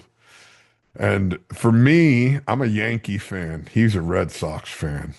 Our summers were fucking classic. I would sit on that bridge because that little game fisherman, I would just sit right out on the little stoop there by the ladder, and we'd razz each other all day long. I love razzing people. Billy loves razzing people. So we just sit there and just wind each other up. We needed a fish to come up just so we don't choke each other out. Yeah. The big skipper, man, he was a great guy, man. I'm so fortunate that I had the 4 years I had with him, and then right after that, I did 14 years with Captain Eddie Real Herbert. tight. Yeah, yeah. I'm one of the few people that, and I got to call him. He called me up recently. They announced that he was going to make the Hall of Fame. So he called me up. He asked me if I would induct him. I'm like, fuck yeah, Eddie, you're still my longest relationship I've ever had, man. My girlfriend and I have been together 10 years. I go, baby, you ain't got Eddie B. You still got to put some time in.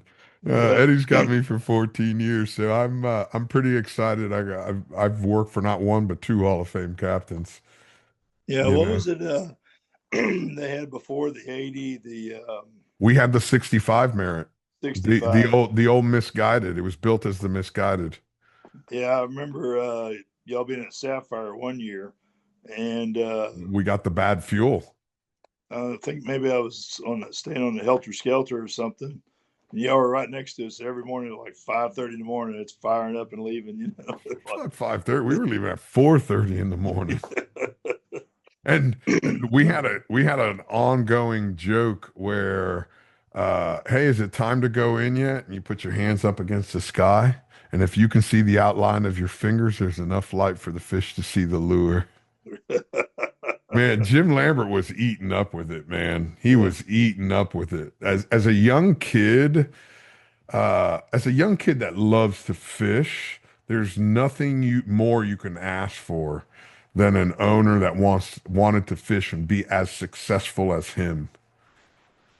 yeah, You know, if you're gonna sit there and wake up early in the morning and go do everything that needs to be done, and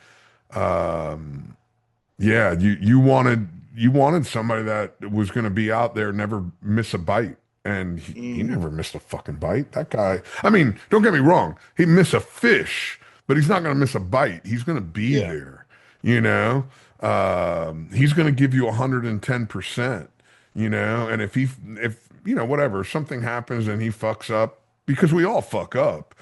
He'd say, "Hey guys, that was my bad. I pulled the wrong loop or whatever." But no, man, he wanted to catch all. He was angry at them motherfuckers, man. He was yep, downright angry at them. And back then, when the boat was in Sapphire, that was when the Boy Scouts still had oh my God, the bidding Calcutta, where you would auctioning of the yeah, Calcutta. Lambert would buy like 12 boats. yeah, He's like, you're not getting off for fucking 4 grand. You're gonna pay the full whatever it was, 15 grand. He'd bid everybody up, and some people didn't bid, you yeah, know. And he's fuck it. He'll have a dozen boats. He'll have 10 boats. The fleet was fishing for Lambert. He's like, I'm gonna win no matter what. yeah. He didn't care. It's good when you have owners like that, you Yep. know.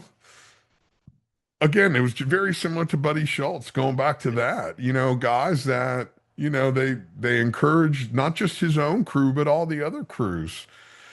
He was a great guy. I was very, very fortunate that I got to fish with him and Captain Eddie, you know. And listen, you want to talk about a good mechanic. there's a lot of things that, Eddie falls off on certain things, but as far as mechanic wise, in 14 years, I missed 1.5 days of fishing due to mechanical failure. And the full day, he wasn't even in town. So I can't even charge that against him. So Like, he wasn't there to he fix it. wasn't there. It was little Jimmy running the boat. So Jimmy's like, I don't know how to fix this, Dad. So Eddie came in the next day and came in that night. He had to go home for like one day. But that the half day we were in Tropic Star and we had a leaky water pump. And Eddie's like, shit, I don't have a gasket. I'm like, what are you gonna do? He's like, well, tomorrow, after all the boats at Tropic Star leave, go in there and talk to the mechanic and see if they have any gasket material. Whatever. I go in there and I talk to the guy and he gives me a sheet. And Eddie sat there with a ball peen hammer and made his own fucking gasket, dude. It was Yeah. like, oh, you want fire? Here's 2 sticks. Watch this. Yeah, there's something funny about making your own gasket out of a air freshener container, at 2 in the morning in a tournament for somebody. So It's amazing. It's one of those yeah, stories, listen, I learned so much from him. And listen, after 14 years, he also gave me a lot of leeway. He gave me a lot of leeway in the sense of, I trust you. We're rebuilding 2 engines. You talk to the guy and make sure everything's ordered. It's like, okay, Eddie, here's the list. And hey, you don't, you're missing this. Okay. Call up. I'm glad that he trusted me with that shit. It mhm. taught me later on because, listen, the logistics was just as much as everything else. How do you get this shit down Yeah, here? Fly, yeah. We did. I'm gonna change oil tomorrow. Make sure we got everything for an oil change. Okay. Yeah, we had a rebuild one there in Los Sueños, and the owner of the boat was kind of a piece of work, but he'd hired a really good professional captain. And I happened to be there when they blew it up and kind of took it apart, figured out what all we needed. We're going to flip the engine over, change the crank, all this stuff right in the slip at Los Sueños. And so I come back and we're doing the estimates. The owner's freaking out. He's going to get other bids, this and that. And by this time, I'm like, I'm done with you, dude. And so anyway, I told him, well, whoever wins it, tell them to give me a call if they have any questions and all that. And I've lost all interest in working on your boat. So then the captain calls me like 2 days later. Said, "What do we got to do to get you on the boat?" And the guy was a shyster. He was bad about dragging out, paying people. I'm like, cash up front, and I don't hear your boss's voice again till this is done. And he'd only been working for him for like a week when this happened. And I was like, he hired a professional. I'll deal with a professional. I'm not dealing with your boss. And Oh my God. so, so he's like, stand by, puts me on hold. He's like, okay, there'll be people calling your office to pay the bill.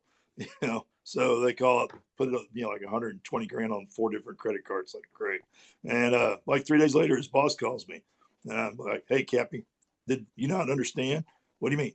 Oh, let me call that dude right now. I was like, I don't want to hear your boss's voice again. Oh, So then I didn't have to after that. He's like, man, that was so hard to, put you on hold and tell him cash up front. And he doesn't want to hear your voice again. He said, but his boss got a lot better with everybody else in the marine business after that. Yeah. So, well, but at least he learned that, man, you're yeah, rubbing people the wrong way. it's like, look, just because you got a bunch of money, you can still get fired. So, it's like, yeah.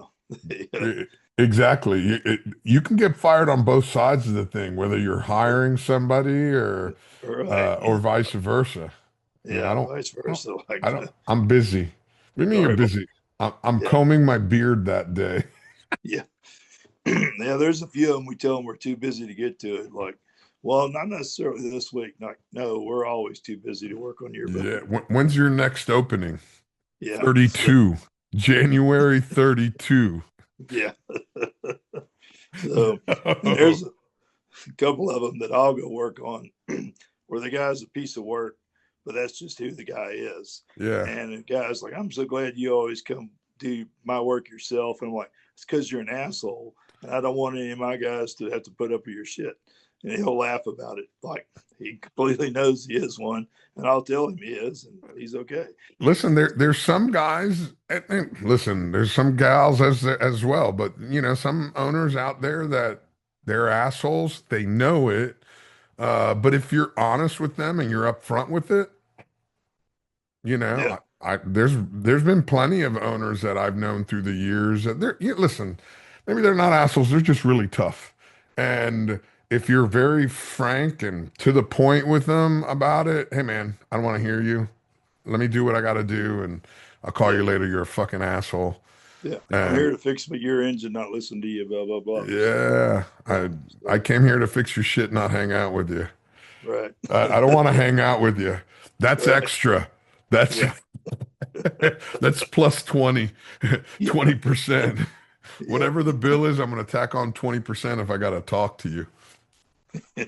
No, listen, I've been lucky over the years. We've had some great mechanics that I got to hang out with and learned a lot. Uh, I can remove and replace. I'm not very good at diagnostics. I suck at diagnostics.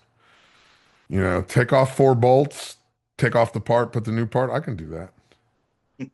That's about it. Hey, it's making this weird knocking sound. Shut the fucker off. Yeah. All this smoke's coming out. What color? All colors, man. Blue, black. Oh my God. You know what? Yeah. I never quite understood that until probably like my 7th or 8th year in the industry. They'd talk about smoke. And like, man, what are you guys talking about? It's like, is it blue? Is it white? Is it black? Does it burn your eyes? Does it smell like coolant? Tell me about the smoke. Yeah, it's amazing. Again, I was a young kid. I started 18 years old, so I didn't know. I want to go fishing. Yep. As long as the engine starts, I'm going fishing, Not until later on did I figure out there was, oh, you got to fix shit. You got all this. Man, there's a lot of shit that goes on to go fishing. So, John, if somebody wants to reach out to find out some more about the Houston Big Game Club, where's the best place to find that? Probably on the website, Okay. HoustonBigGameFishingClub.com. Okay. Or abbreviation of the initials. That's a good spot. Excuse me. We do have the scholarship application process is open at the moment. It's for Texas students only, but if you have a Texas student listening to your podcast, they will need to get their application in by March 15th.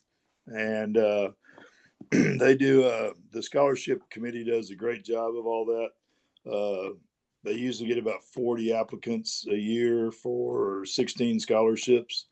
And our top level scholarship that's like 50% more is actually the Randy Bright scholarship. Is something we did to memorialize Randy there because he was always quite passionate about the scholarship program.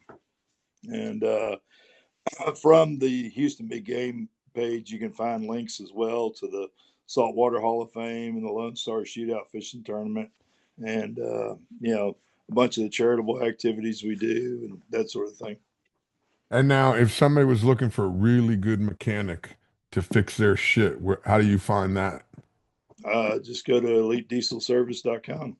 Okay, I'm glad you recommended yourself and not somebody else. Yeah. Send references. See if we send references. Who's been your other mechanics? Yeah. Oh my God, that's great. Well, you might look at that list like I don't blame the dude, or let me call that guy, see what's going on. Yeah. So listen, after I asked you the question, I'm like, ooh, I hope he gives his own number. I've had some people, hey man, if I want to find somebody that can help me go fishing, who should I call? And I'll give him somebody else's number. Why don't I get your number? Oh, shit, I didn't think of that. Yeah, it's like grabbing a stack of your competitors' business cards at the boat show and go put them on every piece of shit boat in the marina. So, Come on, man. Oh, I don't have any loose ones around here. I have these little face stickers. It's my face with my beard. And what I do is I'll give a kid $20 at a marina. I go, hey, put this on everybody's license. My face is on every fucking license plate in the world. It's like, so, what the hell are you doing? I'm like, so as long as it's I make funny. people laugh, that's all I give a shit about. It was funny with Buddy. He used to like to put the gotcha stickers, or in later the Pelican Rest stickers, in like surprise places. Oh, So like he'd come by the office, and you go to make coffee the next morning. You open up the cabinet, and there on the inside of the door is the gotcha sticker. And some of that. So I the being Galveston, you see him following you around, in your truck, like he's going to put a sticker on here if it catches me where I stop. yeah, you can't stop. You can't stop. I snuck into one of the charter boats or one of the tuna boats up in Nova Scotia, and just he doesn't do the charter fishing. He was just out tuna fishing and friend of Captain Curtis. And I ran down on his boat and I put one of my stickers. I opened up the lid of his toilet and put my sticker right there in the middle of it. And he's like, son of a bitch, I go down to take a leak. And right as I'm peeing, there you are staring at my private part. Big smile on your face. Big old smile on my face. Listen, in any industry, I don't give a shit what you do. If you're not having fun, go find something else to do. Yeah. So You know, we try that's to make work fun. We work with some great crews. Our great team we have here, and we have a lot of fun. We do have the policy: if you don't want your feelings hurt, don't bring them to work. So, amen to that, brother. I have the stickers in the bathroom that say all employees must stop crying before they return to work. So, Oh, so I'll tell you, and I may have said it on the podcast before, but any of my friends that I talk to, I think, like I said, I've been with my girl for 10 years now. After year 2, she asked me, she's like, hey, I got a question for you. Do you even like me? I'm like, what the fuck kind of question is that? She goes, man, you're always teasing me and picking on me. I'm like, oh, no, no, no. That's just the way I show affection. yeah, that's what one of the guys asked me when I'd had something busy going on in my life and been, real focused or whatever. And I hadn't been messing with him or the other guys near as much. He's like, hey, boss, are we okay? You hadn't been messing with me for like 2 weeks. And I'm like, well, Dad's been in the hospital and this and that. I've been, yeah. You got other shit going on. Yeah. You got other shit going on. Yeah. But yeah, he called me out on I hadn't messed with him in like 2 weeks, Oh, yeah. That's what we do, man. Yeah. Like, you okay, boss? I tell everybody when you step into the cockpit of a boat, that's like an octagon. Yeah. It's like an octagon in UFC, man. You got to be tough. Yeah. You don't want to fuck up because people are going to tease you, but you don't want to be too good either because they're going to call you a kiss ass. Yeah. Yeah. You're not going to give a guy a hard time about missing that fish till you hook one yourself, and then you can start teasing him. So. Yeah, listen, exactly. You did what? Oh my God. There was one boat owner. I'm still dear friends with him.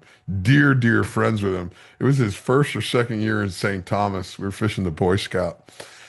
And he comes back. He's got this giant splint on his arm. I'm like, what the fuck happened to you? He goes, I missed a blue marlin today and I got so pissed I punched the bulkhead. I go, you fucking idiot. It's St. Thomas. You'll get another one 10 minutes later. Yeah. Don't punch the wall. What are you Yeah. kidding me? Okay, curse a little bit, but don't punch nothing. It's not like you're somewhere you're only going to get one bite a season. Yeah. You miss one, you'll get another one. Yeah. Especially fishing there. I know. Exactly. Don't get mad. Laugh at yourself. Oh, I can't believe I fucking did that. I do that so often. No, go laugh at yourself. Fuck it. Yeah.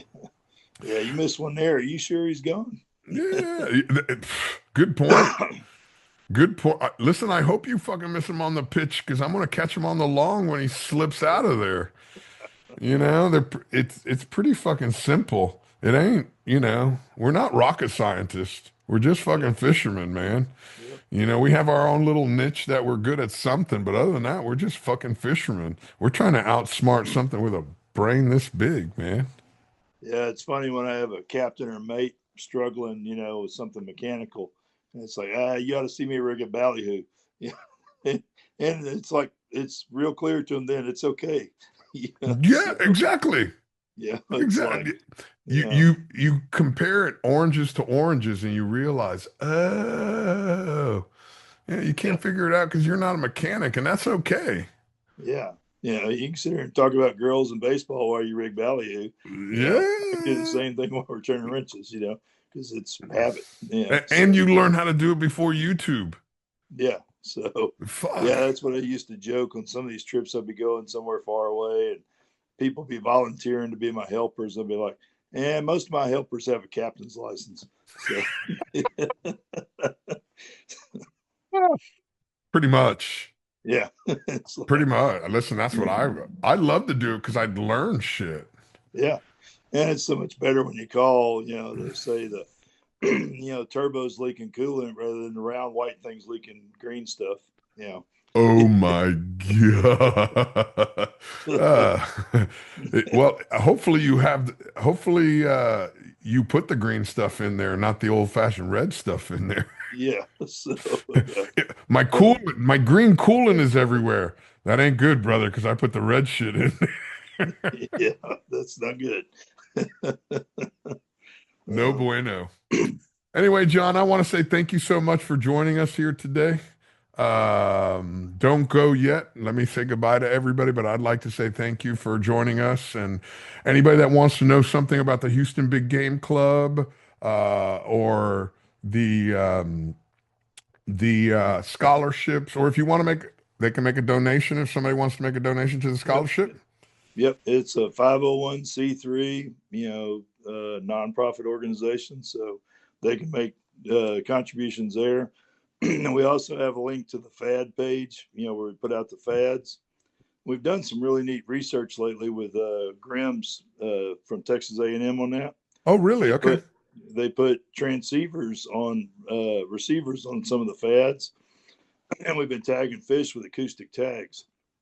So this summer, I had a kid on the boat. He caught his first sailfish in my boat, and we tagged it. And 25 days later, that fish swam around one of the FADs 12 miles away from there for like half a day, pinging it. And so it was neat that it was the kid's first sailfish, and it was the first fish to phone home on the acoustic receivers. Phone home. And you said that was Grimm's? Yeah, GRIMPS, the Okay. Gulf Regional Institute of Highly Migratory Species. Okay. I'll look it up. Grimm's acoustic tags. I'm gonna check it out. And that's Yeah, it's Texas A&M, right? right. It's through Texas A&M. So Okay.